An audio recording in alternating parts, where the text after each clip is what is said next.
pulled up like this. Can you still see me on my camera? Yep. Hi, everyone. Good evening. It is Wednesday, February 8th, 2023.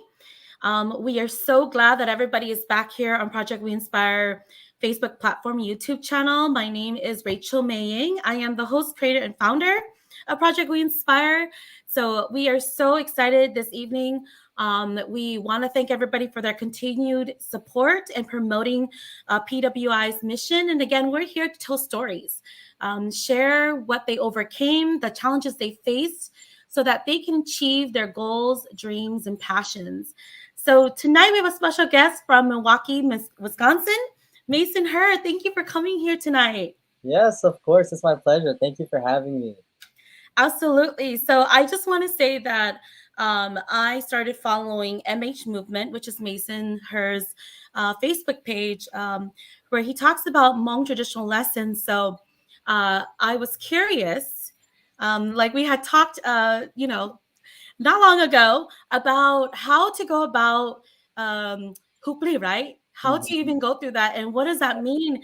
So I watched a video and I was so inspired and I was like, wow, nobody ever really broke it down to me. So thank you so much for your continued Hmong lessons on MH Movement. So everybody, please support MH Movement on Facebook. All right, here. So we're going to get started. I think also the other part with Mason that we definitely know Mason for is his singing performances. So I actually saw you live and met you in person in Wisconsin when we went to the HERE conference. So thank you, Mai Xiong, and your wonderful held organization that held it. It went so well.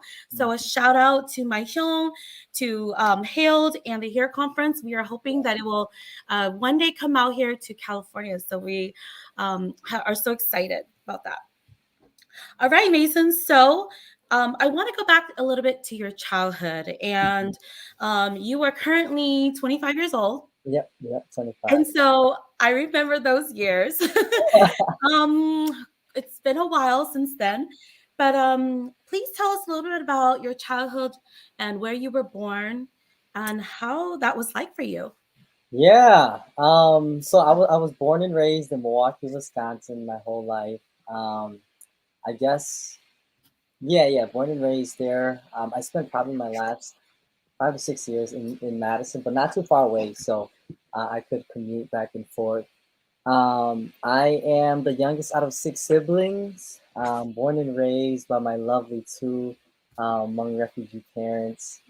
Um, yeah, so that's kind of my childhood. I grew up in a really traditional household where we worship our ancestors, or some people call it as shamanism. Yeah, so that's a little bit of my childhood. I love playing sports growing up.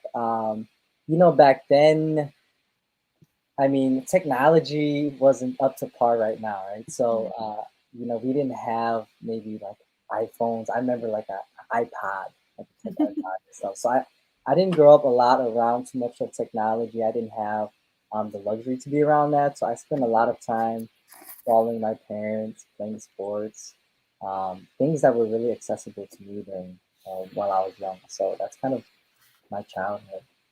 Yeah, definitely in your generation, you definitely had some of the more excessive access to technology compared to us. I remember we had AOL back then, and we had a dial-up service. I don't think a lot of people even know that about that now.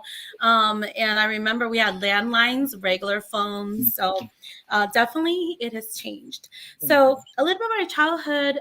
You talked a little bit about in your bio that you started to play lukang na ya. If you could tell us what inspired and motivated you, and what happened during that time that brought you to love playing lukang. Yeah, so I started playing like officially touching the thing when I was 8. And I actually began learning when I was 10. So at first, as I always tell others, like they kind of bribe you or they force you to learn it. And those are young ages, right? So hey, if you want to go play volleyball with your friends, you have to learn playing first. So if you want this, you have to learn playing first. So that's kind of um, my very first experience with wanting to learn playing. Um, but yeah, I followed my dad around a lot. He was a huge role model to me. So that's kind of how I was introduced to it. But believe it or not, it was my mom who really kind of ignited that fire for me to learn Good playing. for mom. Thank you, Yeah, yeah. mom. Shout out to my mom. After I think about it, just because these past years that I've been learning, I've been having that direct relationship with my dad where I learned everything from him. But after I think about it, it was really my mom who wanted us to learn. So the story is that my mom was wanted me to learn playing. So my father, who was my playing master at that time, didn't have the availability, the capacity to teach. So my mom ended up taking me and my three brothers to another seafood playing master. And then probably after a day or two, um, we came back home, and my father, I guess, was like, all right, you know what, I'll just teach him. I'll make time out of my day, whether that's cutting off, some work hours to teach us things.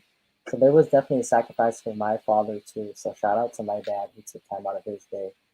Yes, Um, thank you, Dad, for carrying that on. for sure. So, and kind of from there, out of my four siblings, Puchika, so I tried to think about what the difference was between us two, of why I continued to learn and not them.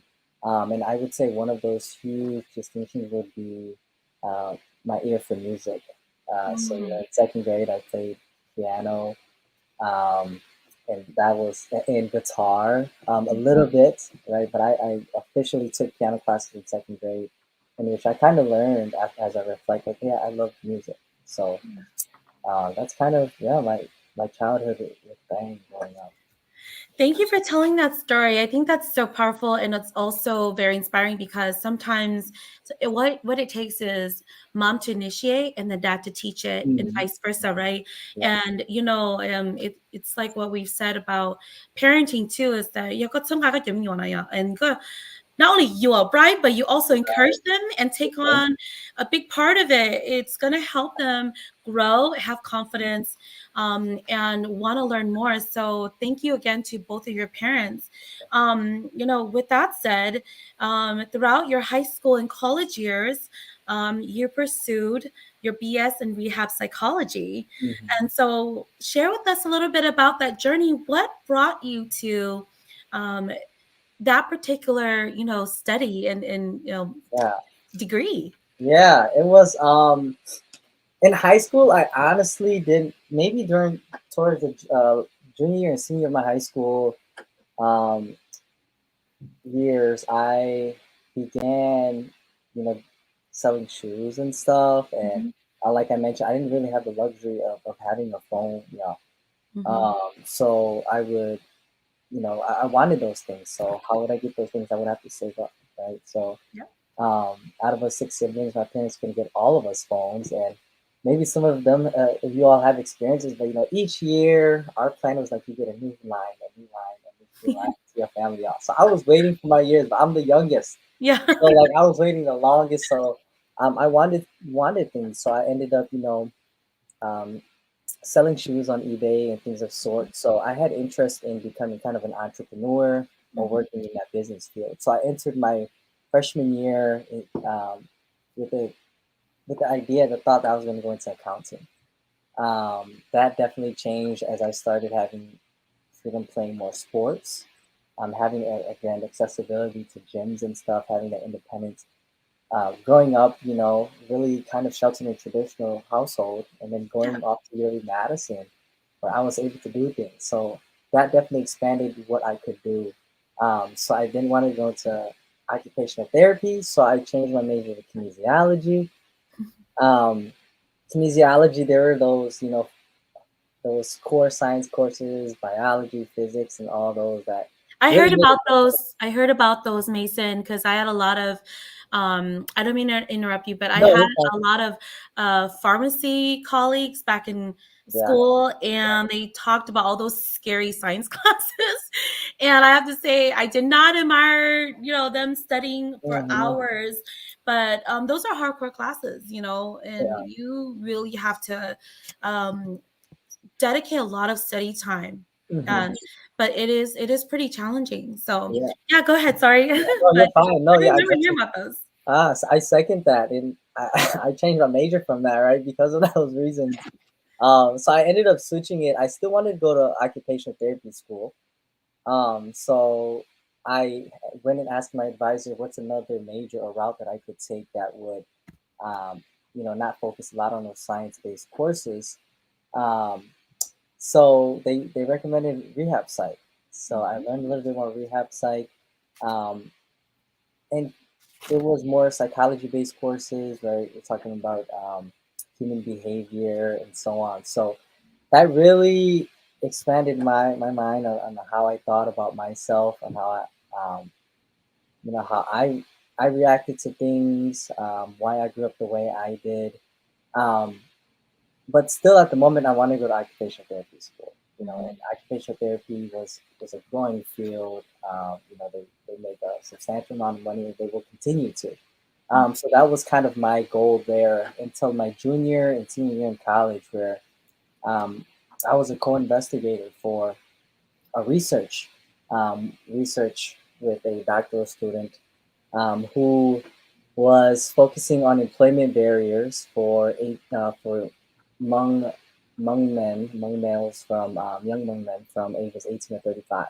mhm, So I was a co-investigator for that. I really got to sit, you know, at the front of the seat and really understand what type of data was out there for us, right? So mhm, me trying to find participants for that was really hard. mhm. Try to find young men who were willing to come forward to talk about mental health or employment barriers and how that's Yeah, related to them. So it made me kind of think like, wow, this is actually an area of study. Um, it sparked kind of an interest for me. So from there, I didn't end up going to occupational therapy school. I ended up going back into my master's in um, rehab psych programs is called clinical rehab mhm, counseling. So that's kind of what it started to be, and throughout that, it was just me really learning more about myself. mhm. I think it was more of ability to allow me to be myself, to have a safe space. I learned so much, not like about books, book Yeah. studies, but I learned so much about myself Mhm. from my junior year of college until the end of my master's program. So Thank you for telling us your journey in throughout your college years. And I wanted to go back a little bit about a couple of things. When you were doing the co-investigating with the employment barriers for Hmong males 18 to 35, what were some of the findings that you found that was, very either surprising or significant to you? Because those are really good statistics and yeah. also factors, right? Because Mhm. we do face that here in the U.S. is barriers to getting employment. And so, what did you find out? Yeah, well, one general finding I found it was so hard to find, uh, participants for the study. It was so hard to find, among males. Did a lot of outreach, had to do outreach, Hmm. expand our outreach into Milwaukee and Philadelphia. Hmm. So that was one thing. But more directly with the study was that there was stigma in mental health in our Hmong community. So that's one of the main things that we definitely learned. Um, and that there were a lack of culturally sensitive counseling practices or services available to to young Hmong men. So those are kind of two of the main findings that I took from it. Hmm. That really expanded me, saying, "Hey, um, let me go back to my master's to learn a little bit more about this." So Hmm. um, yeah, at one point in time, it's like, wow, this is real. Like, hey, that was me at one time, right? What was mental? Yeah. I was still exploring that during that too. So Yeah. Yeah, I was curious because I do see a lot of my young peers, male peers that struggle with finding jobs here in California, here in Sacramento where I live, and there was a time where they would say that there's these like you said, lack of understanding of the culture or the needs, because sometimes they're needed to work overtime or on weekends, and they have cultural obligations.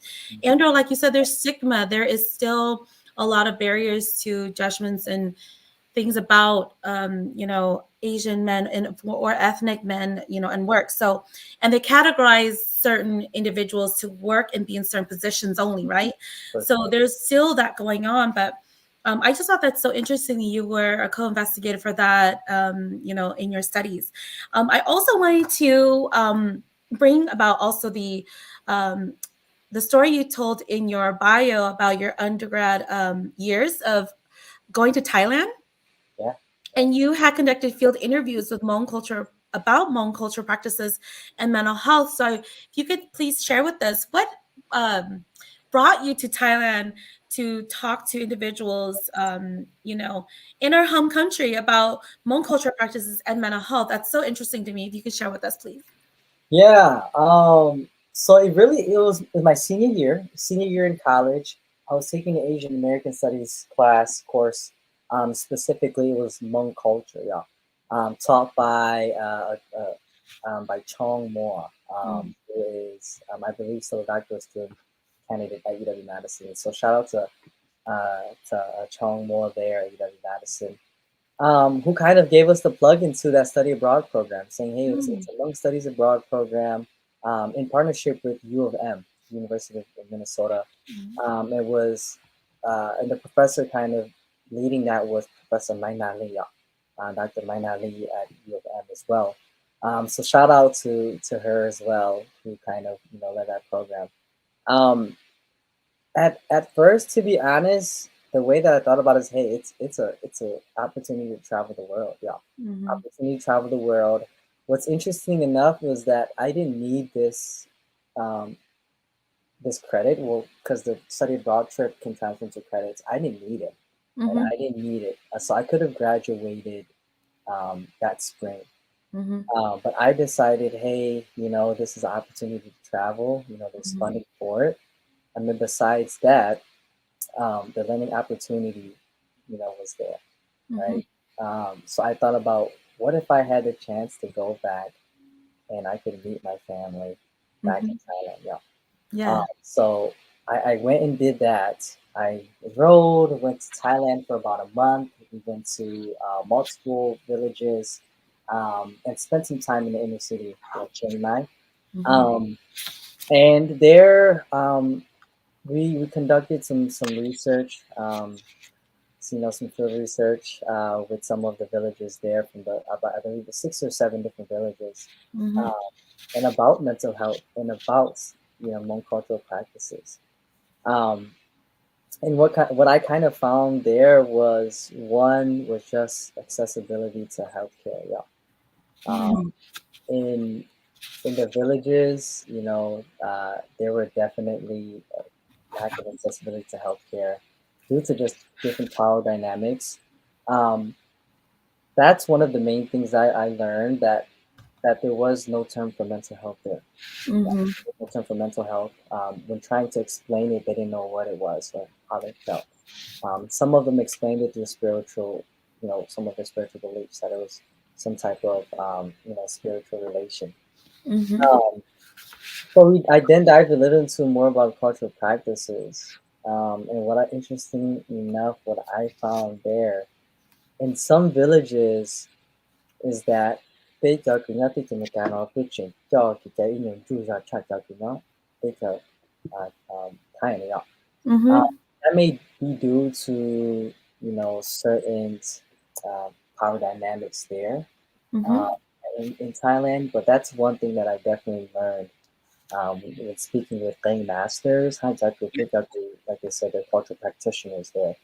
Uh, mm. so that's kind of what I learned, and what some of my findings were in in Thailand. So That's so interesting because I have always wanted to do a multicultural study of mental health in general and how the Western and Eastern world views mental health, because there are times when there's really like a hard interpretation explanation, let's say with PTSD, depression, anxiety, and there's a lot of causes from a cultural traditional perspective, and then compared to here in the US, right, Western explanation, it's sometimes genetics. It's because of the different chemicals that create uh, mood stability, right? Or we don't have that. And then there's also that spiritual aspect in the culture where they say that, Lotte yutu chupli, right? You chimo Yeah. yutu pli, or yulamu hupli, Mm, like your video. And that was one of the reasons why I was so interested in watching your video and understanding that, because when being also in mental health myself, and being in a similar field, right? And being clinical director too right now, is that whenever being with young clients, and I did service Southeast Asians at one time, and they would ask me, "Eh, na yo ko ko ke yung chili kana, ni mm, yo mo na chi ko or ba ko because mm, kunyo she taller, right?" And mm, then, to some degree, of course, you have to teach coping skills. How do you interpret coping skills? How do you teach resiliency mm. for y'all? Yeah. And how do you help them process that? Because there's no really not lolomong for processing, understanding coping skills. Yeah. So there's a lot of like I remember just sitting down with a lot of my clients and going through this explanation when there's really no words for it, and doing lots of research and studies of like, oh, how would you explain this? How would you explain that? So, but that's so interesting. Going back around to your Qing practices, I Yeah. know that we didn't go too much into that, but you said you spoke with Qing masters, Mhm. and how if you could share with us, how do Qing uh, masters, if not traditional, instrumental players or instrument players, Mhm. play a role in the healing part of, for those that don't know, right? Or those that are curious about it, what is their role, and how do they help us with mental health, going to the afterlife? Because a lot of people don't really know the whole Right. story. Yeah. I think there's direct ways and indirect ways in how us bank players or cultural practitioners or instrument are among artists um, can be part of the healing process. Um, and one of them is the fact that I think the sign or Gate is um, afterlife. Yeah, we always believe in the afterlife. Yeah. Yeah. So with that being said, growing up, I've always heard the term that without that's a thing, it's a thing that they so that's how important it's a thing was for the funeral. Um, so in a sense, it's kind of in a sense, helping that family grieve and mourn together, bringing them a sense of comfort in that sense, Mm-hmm. yeah. That to your people to joking no we're okay. Yeah. Mm-hmm. So in a sense that was kind of the healing process for the family. Mm-hmm. Other indirect ways, in healing itself is kind of like music therapy, Yeah. right? Outside of the traditional funeral scene, we can use it as ways to help us relieve stress or help us express our emotions. Yeah, similar to art or poetry. Mm-hmm. Um, Even within the funeral practice itself, there's another kind of aspect to it where not all the songs that we play are um, directly related to the practice itself. Some of these Mm-hmm. songs are forms of expression. Yeah. So more playing song kaya kind of explain how the uh, it kind of identity as an orphan. Yeah. Yeah. So we have elders who would come and play these songs, and within Mhm. these songs, there's lyrics to it. So we would sing it, and these elders would express that this is how I once felt, right? They're expressing Mhm. themselves. So almost seemed as if there was a safe space built around that. Mhm. All of the elders could come and share their stories. Yeah. Mhm. But if you were to sit down with them, and Yeah. but when you ask them to play a thing and they talk about it, um, that side of them comes out. So in a sense, Mhm. it's helping them heal in that way too. Mhm. So I seen that. I seen how some people, Yakolao, they stay up multiple nights because they want to be there and play. And not Mhm. just play, but they want to share the story out. Yes. So in a sense that it was kind of healing in those ways too that I've seen. Yeah. Yeah. That's so beautiful and so I think powerful to also know that when you can't tell your story or don't know how to say it in words, that you have an instrument Mhm. to tell your story and to share that journey. And you're right, is that some elders that sometimes let you, uh, bảo để lời pi cả thứ tuổi à, because the learning especially with the story of being orphaned, we've all heard it. Those stories are so sad and so heartfelt. And then a way to like you said to give yourself therapy through music is Yeah. to play luqanya. Hmm. And I think that's amazing because I think that more people who do learn about the qing and understand the qing, that it is a way, like you said, a safe space to tell your story and to be comfortable sharing everything about it and releasing all of that pain Yeah. and that suffering. So and I think that's just such a wonderful thing that we have in our culture. And like you mentioned earlier about the afterlife, you're absolutely right, is that for those that believe in the traditional and the practices of the funeral, Yeah. so I'm learning also, being a member of our community, that you can't carry the person to the afterlife, and there, the journey too, is a very, like we had said the other day, is it's very treacherous, very long. Yep. It's at least 3-4 days. So definitely the thing serves as a voice, as a storytelling safe space for elders. And Mm. so thank you for sharing that. Yeah. So also I wanted to move along to you pursuing your master's degree in clinical rehab counseling. So you didn't stop at your undergrad, and you continue to move forward. So and I'm coming from a background of also, like we had shared, being having been a MSW or a master of social work student. It is hard. Grad school is no joke. Yeah. Right, you know that. Yeah. um it's another level. It's different from undergrad, obviously. So what inspired and motivated you to keep moving forward at such a young age? Because I didn't know that I wanted to go into my master's program until I was almost 30. Mhm. But you had your master's at 25. And Mhm. so what brought you to that point in your life? Yeah. Yeah. One of them was definitely that research, y'all. That Mm-hmm. research.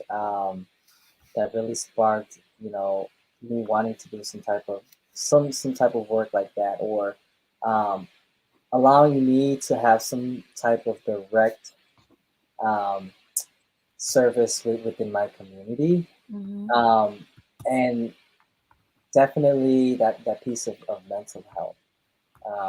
I think that that's what really drove me to go into my master's.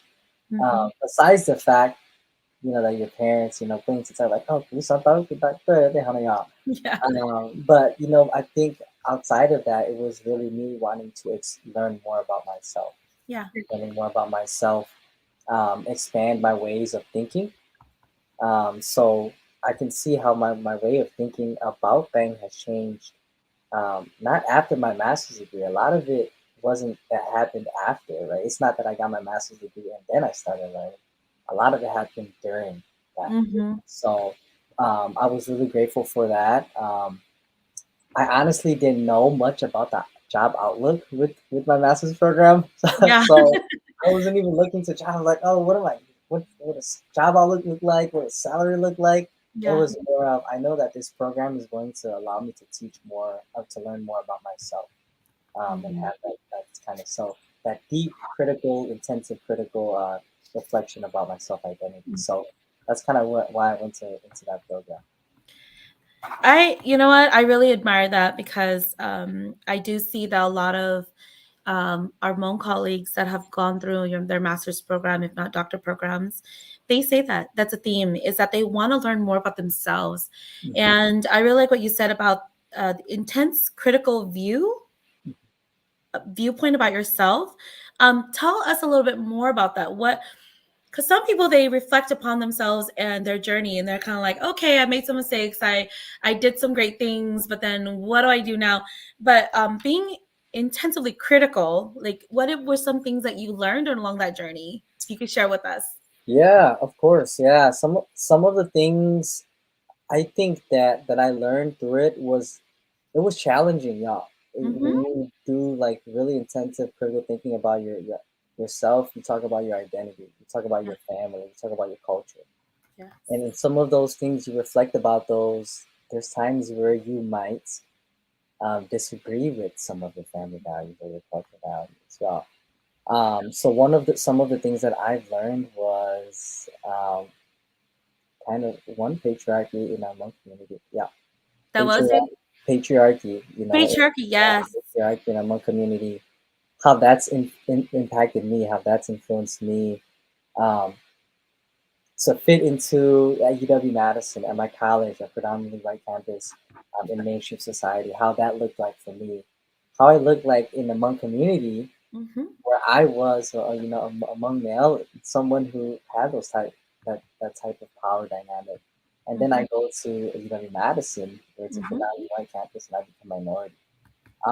So there were definitely like clashing worlds between that.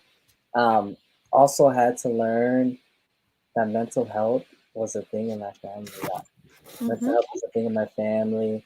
Um, Having to talk about it more was a scary part about Mm-hmm. it and bringing it up. But um, those are some of the things that I learned throughout, my really deep, direct critical Mm-hmm. thinking about my self identity. Besides the fact, like, hey, I can study longer hours now. Those Yeah. I think when we talk about like really critical thinking, it's more of like identity, more to Yeah. um, really close, back to your childhood, your culture, your family, and stuff. So. Definitely, I can totally relate to that because I think when I was going through my master in social work journey, I went through something similar, but probably from the Hmong American female side. Mm, And I definitely looked at my identity, and that's why I could relate to your. I never put it in words where intensive critical view or perspective about myself, and I go, wow, I really reflected a lot and saw myself in a different light after studying through that. And I have also a love for music. And I think those that don't know, but I had shared with you, yeah. I also have a degree in music therapy, and I love music. And those that know me also, they know that I've been singing since I was very young, and I'm a karaoke band member and junkie, so I admit. But I really do love music, and I do feel strongly that music has definitely been a part of our journey, just like how cooking has been a part of your life. But Mhm. definitely being in the clinical work that we do, it has definitely allowed us to, like you said, learn more about our identity, our family, our culture, but also allow us to understand more about mental health and recognize it in the family. Mhm. And I think we had said yesterday, like, sometimes you think about ito ni mo borderline personality disorder, Mhm. or a person who has addiction, a person who has depression, PTSD would look like, present like, behave like. And then you go to, right? You go, you go, with the experience and knowledge, oh my goodness, that explains why. That Mhm. explains that behavior. Or that's a cycle. Yeah. Those are the stages. And then you're like, oh my goodness. So I started to recognize that now we have the skill sets being in this field. We can have more empathy. We have skill sets where we learn how to li lu mong hai yu zhe ta no la yu zhe Yeah. ba la, right? Kaya lo min ji te oh ba ko mo kin yo she yo vi li no, and then ko ma ba ko to, you know to, I guess you can say to tao zhe ko kin yo she yo vi li no, and so you can process it better. But um this is part of the reason why I really wanted you to be a part of this show, is because I wanted you to inspire others to learn more, definitely, about themselves, and to know that you could be male or female, you could be any age. And I was telling you the other day, I'm 42, you're 25, and even though we have an age gap, we still understand the journey of life, right, through music, through our clinical work. So this is what I really want the community to listen and see, is that you could be any age and learn about yourself, reflect, and be more connected. So Thank you so much, Mason, for sharing that story and that journey. So, a little bit, I just wanted to go into your current work now and the things that you're interested in, and then we can close it up because I don't want to take up too much of everybody's time. However, I do see here that you are currently a vocational rehabilitation counselor or vocational counselor. And if you could tell a little bit about that, and then we can move on a little bit to your real estate investment, Yeah, right? yeah, Because you are busy too, and you do a lot. So I again admire that work ethic of yours. And so tell us a little bit about your current job, and what do you do, and what motivates you every day to go to work? Because it's yeah, exhausting, you know. yeah. It's exhausting for sure. Yeah. So I work currently with the Department of Workforce Development. So that's with the state, but I'm within a division. That Mhm, division is called Division of Vocational Rehabilitation. mhm, There, I am a vocational rehabilitation counselor. So I know mhm. that's a lot of jargon and Yeah. stuff. Most importantly, yeah, I'm a vocational rehabilitation counselor um, there, and I did my internship there my last year of my master's program. So that went well. I love the work culture. I Mhm, love the values that they embodied in their division. So I decided to apply there, and I was able to accept a position there last year of August. So I've been there for I think almost half a year now, mhm, around there. So kind of some of the things I do there is I really work with consumers with disabilities, help them in the vocational aspect. So mhm, whether that's helping them find a job or if they have a job, helping them maintain it, mhm, or if they want to improve employment. So there I do kind of, some in sort of case facilitating, yeah. Almost like a social worker, following up with a lot of the consumers on how their job development is going, the job process is going. mhm, Um, and we are a state and federally funded program. So what we do is we kind of fund a lot of the services for local individuals. So mhm. that's kind of what I do. That's kind of what I do. Yeah. What makes me wake up every day to go and do it is definitely my team, and the rewarding feeling that I get from it working with consumers who were once individuals who um, like my dad, yeah, my dad knew. Mhm, 那念老了呀, mhm, so I work with a lot of consumers with that too as well. So it's kind of that rewarding feeling that hey, I know um, I have that skill set to help you. Let me help you, and mhm, I know that you know what the struggles are, and I can help you with that. So it's mhm. kind of that rewarding feeling that you get from it, and then Yeah. the team there is just amazing. The team there Yes. is amazing in helping you again work through it.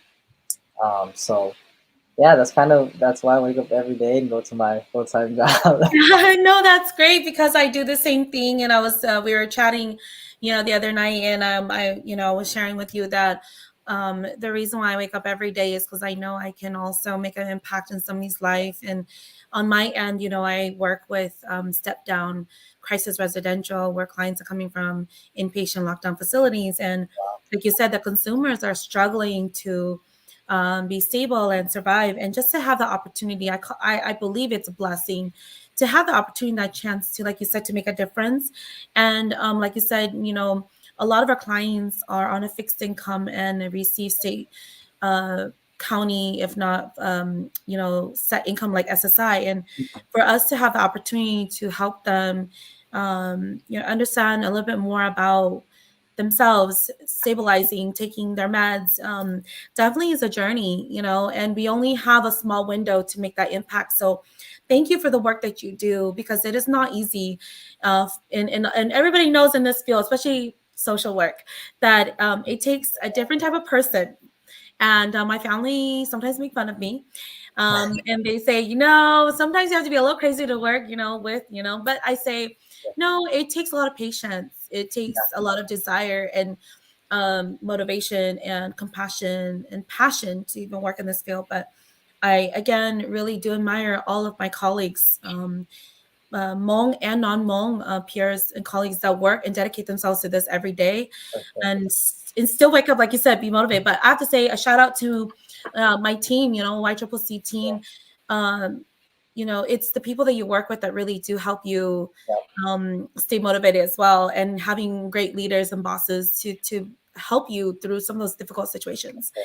But with that said, I do know that, I didn't even get to how you created your MH movement, but if you can talk a little bit about your real estate and maybe combine some of your MH movement, like what brought you to that point? Because again, I discovered you on Facebook because I came across your Hooply video, right? And then I'm like, wow, I didn't even think about having a short video to explain this. So Yeah. if you could tell us a little bit about your journey up to this point in your life. Yeah. So kind of going with, first with like real estate. Mhm. Yeah. So I recently closed out on my first house or owner occupied, rental in October of last year. So it's been a Congrats. few months. Thank you. Yeah, thank you. A huge milestone for me, and it's going well. I couldn't, Mhm. it's probably one of the best decisions I've made. Although it's maybe an impulsive one, I Yeah. think it's one of the best ones that I've made. Um, so yeah, that comes with just my motive to be able to create more time Mhm. to allow me to one support myself and my family in the future and create time um, to make more content for my image movement page Yes. or to be able to give back to my community or go playing be it paying for funeral services like that. Mhm. So um, that's kind of one of my reasons that I get into it. And really to be a role model, really to be a role model that, hey, Yeah. um, you can you can be an investor. You can be educated. You can go back to school. You can Mhm. also learn about your culture. Be a culture practitioner. So I knew that it was gonna be a lot on my end on my plate, but Yeah. it's definitely been worth it, and I Yes. think I'm even looking forward more to the opportunities to come. Once all of these things of real estate investing becomes more successful, I should say for me. So yeah, and more into my MH movement. Yeah, it's my very first. The reason why I wanted to really create that page was growing up. Um, my struggle was kind of learning the Hmong culture, y'all. Hmong Mhm. culture, um, doing it by myself. The fact that right now 在这个地区，如果个别人如果一跑呢，莫就这样。There's Mhm. not a lot of them, so it gets quite lonely to learn some of these things by yourself. Mhm. Compared to when like my dad, they had so many who learn together. Yes. So we have the value in culture and so on. But now it kind of gets lonely some, and trying to think and trying to see how I can teach this to the younger generation. Mhm. And one is, with the shorter videos. Uh, Mhm. Two is being able to interpret those messages, our practices to the younger youth. So I try to make content about our cultural traditions in a way that will attract the younger youth. Mhm. And secondly, it's try to tackle some of the stigmas behind more cultural practices, yeah, Mhm. too. Prime example is things. Some of them think that it's so um, there's a huge connection with the spirituality, which there is, Yeah. but that can definitely drive away some of the younger youth to learn it. Mhm. So one of my main things with my own performances, lectures, and content I try to do is frame it in the form of music therapy. Like they could use the art Yes. to really help themselves and learn about it. So um, that's kind of one of my main reasons. I really wanted to um, make the content for the younger youth, but Mhm. I think that not only that, but it definitely helps just everyone in general, the general public. Kapag mo point point in are learning more about Hmong people and our cultural practices too. So Yes. That again is so inspiring, and just knowing that you wanted it to be accessible, you wanted to be, like you said, the short videos, you wanted it to be interesting, and you framed it to where it was music therapy.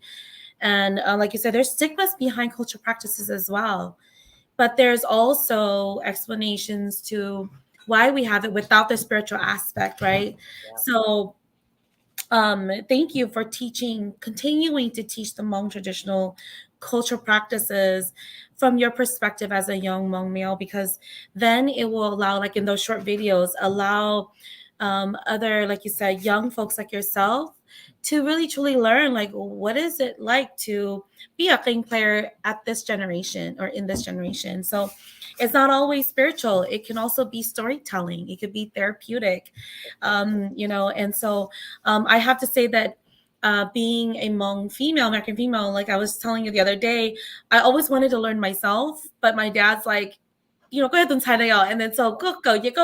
You can only thing inside the house, but you can't go out there. I'm like, no. But also, I realized that sometimes, some of the cultural practices are, they are partnered with a gender, right? Or mhm, it's law not called gender.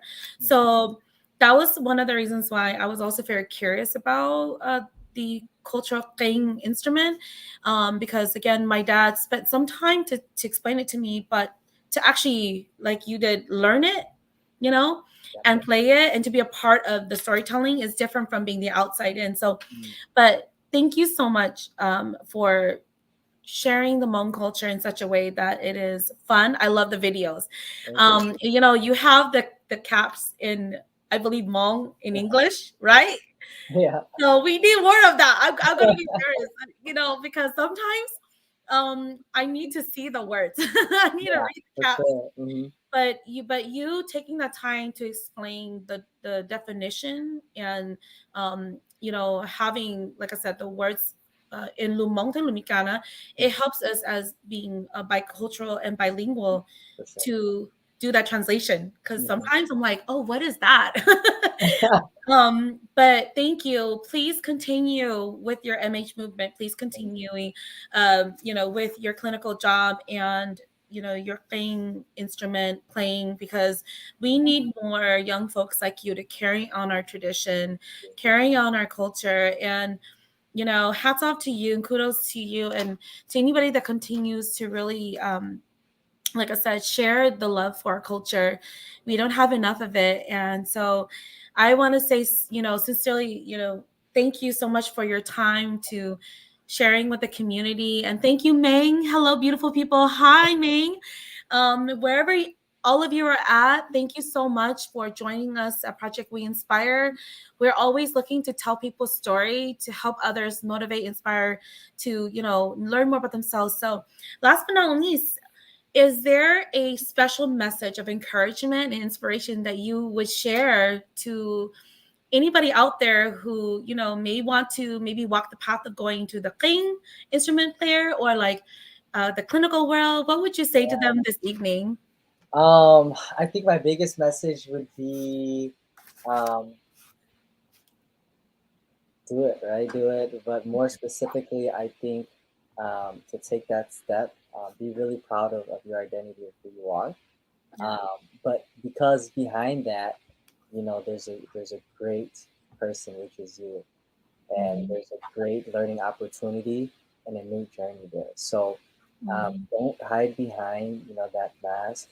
Mhm. I encourage you. I offer myself as a resource to you for those who want to go that route, to really go and take that route, because again, like I said, there's there's a light over there waiting for you, and there's big and huge growth waiting for you. So Oh, that's really the message. thank you so much, Mason. And thank you, everybody, for joining us tonight. And if you need to reach out to either Mason or myself, I just wanted to also, disclose to everybody that if you do have any mental health concerns or any questions, please feel free to reach out to us. We can give you resources, especially if you are local in our hometowns. Remember, there's always an access line or a crisis line, national numbers and also local numbers. So if you should need any help or anybody to talk to, always know that there are those of us in the field that can support you and be here for you. So I just wanted to make sure that anybody who's not feeling the best, and needs extra support, we are here. So thank you so much, Mason.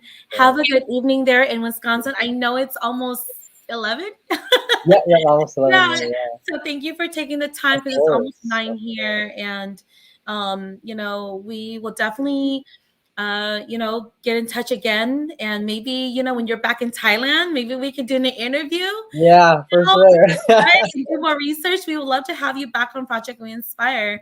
So thank you everybody again for joining us here at Project We Inspire. We'll see you guys again. All right. Thank you. Thank you, everyone. Bye.